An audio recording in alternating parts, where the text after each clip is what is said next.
Su questa cosa sono stato coinvolto 4 anni fa e mi hanno portato e io mi ho lasciato portare anche in Parlamento per proporre una legge di un cambiamento. Una legge giusta, suffragata da giuristi, magistrati e adesso dal Parlamento.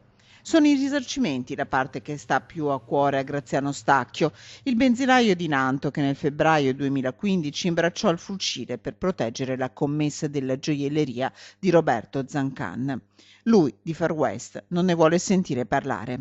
Non stiamo a creare clamori e opinioni contrarie a quello che si dice Far West. Quella parola lì è in bocca dei provocatori, perché la discrezione del giudice c'è ancora come prima, non cambia niente. Che cambia sono i risarcimenti.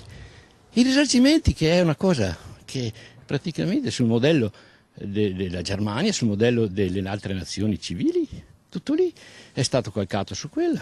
Uno Stato che adesso è presente e tutela le vittime, sostiene il benzinaio di Nanto, ascoltato in questi mesi al Senato. E poi il ricordo del vicentino Hermes Mattielli. A me basta solo che io non ho fatto un giuramento, ma ho fatto una promessa a Hermes Mattielli, forse mi avete capito.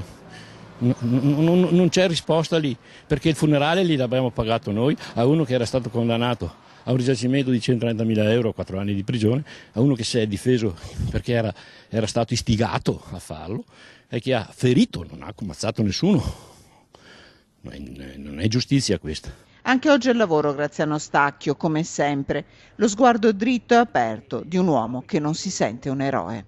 Io continuerò a lavorare, io non ho aspirazioni politiche e anche non voglio essere tacciato da eroe. Ho fatto solo il mio dovere, perché a 70 anni cosa posso fare?